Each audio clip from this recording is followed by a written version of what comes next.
আমার প্রিয় স্নেহের 2026 সালের নতুন বছরের ক্লাস 3 ছাত্রছাত্রী বন্ধুরা, আশা করি তোমার সবাই ভালো আছো। আজ আমরা যে বিষয়টি নিয়ে আলোচনা করব ক্লাস 3 সেকেন্ড ইউনিট টেস্ট অর্থাৎ দ্বিতীয় পর্যায়ক্রমিক মূল্যায়নের। আমার প্রিয় স্নেহের 2026 সালের নতুন বছরের ক্লাস 3 ছাত্রছাত্রী বন্ধুরা, আশা করি তোমার সবাই ভালো আছো। আজ আমরা যে বিষয়টি নিয়ে আলোচনা করব ক্লাস 3 সেকেন্ড ইউনিট টেস্ট অর্থাৎ দ্বিতীয় পর্যায়ক্রমিক মূল্যায়নের পরিবেশ ও বিজ্ঞানের কোশ্চেন পেপার নিয়ে। দেখো সরাসরি স্ক্রিনে ক্লাস 3 পরিবেশ ও বিজ্ঞানের কোশ্চেনটা দেখতে পাচ্ছ। ফুল মার্কস তোমাদের রয়েছে 30, সময় তোমাদের রয়েছে 1 ঘন্টা। একের দাগে সঠিক উত্তরের মাথায় ঠিক চিহ্ন দাও। প্রশ্নের মান 1 করে 1 × 5 = 5। পিনকোড হলো বাড়ির নম্বর, পোস্ট অফিসের নাম্বার, রাস্তার নম্বর, উত্তরে পোস্ট অফিসের নাম্বার। শীত থেকে বাঁচার জন্য পালক ফুলিয়ে রাখে টিয়া, ময়না, শালিক, উত্তরে শালিক পাখি। সুতির কাপড় পরতে হয় শীতকালে, গরমকালে, বর্ষাকালে, গরমকালে। ওলন দড়ি নিয়ে কাজ করেন রাজমিস্ত্রি। তোমার স্কুলের ভেতর আছে কিন্তু বাড়িতে নেই এমন একটি জিনিস হলো চক। দুয়ের দাগে বন্ধনীর মধ্যে থেকে সঠিক শব্দ নিয়ে শূন্যস্থান পূরণ করো। তোমার বাবার বোন তোমার ড্যাশ হন পিসি।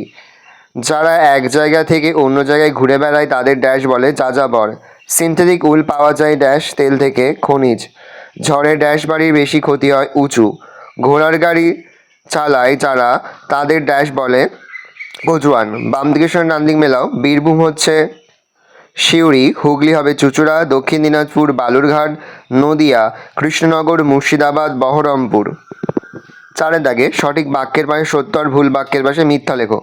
ডাক্তারবাবুরা অ্যাপ্রন পরেন, সত্য। আদিম যুগের মানুষ পশুদের চামড়া জুড়ে তাঁবু তৈরি করত, মিথ্যা। মানচিত্রের ওপরের দিকটা দক্ষিণ দিক বোঝায়, মিথ্যা।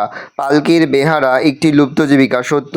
দরজার পাল্লা লাগাতে বাটালি লাগে, সত্য। পাঁচের দাগে নিচের প্রশ্নগুলির উত্তর দাও। প্রশ্নের মান 2 করে 2 × 5 = 10। কী কারণের জন্য বাড়ির ছাদ দরকার? বৃষ্টির জল যাতে ঘরে ঢুকে না যায়, এছাড়াও রোদ, হাওয়া, ঝড়, বৃষ্টি থেকে রক্ষা পাওয়ার জন্য বাড়ির ছাদ দরকার।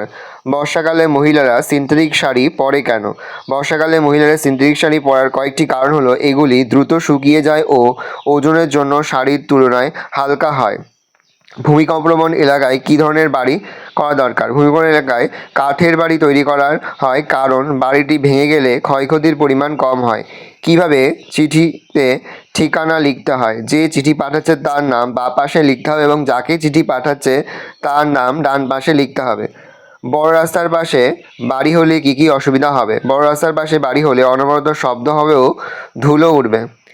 ভালো করে দেখে নাও, এই রয়েছে টোটাল তোমাদের সেকেন্ড ইউনিট টেস্ট অর্থাৎ দ্বিতীয় পর্যায়ক্রমিক মূল্যায়নের ক্লাস 3 আমাদের পরিবেশের প্রশ্নপত্র। ভালো করে প্রশ্নপত্রটা দেখে নাও। আশা করি ভিডিওটা ভালো লেগেছে। ভিডিওটা ভালো লাগলে ভিডিও লাইক করতে ভুলবেন না। আমার নতুন হওয়া তাহলে সাবস্ক্রাইব প্রেস করে পাশে বেল আইকন প্রেস করে নতুন কোনো ভিডিও আপলোড করি সবার ফার্স্ট নোটিফিকেশন পেয়ে যাও। আর এই ভিডিওটি তোমার বন্ধু বান্ধবী আত্মীয় সবার মধ্যে কিন্তু অনেক শেয়ার করে দিতে বছর ক্লাস 3-তে পড়ছে। ভালো করে দেখে নাও প্রশ্নপত্রটা।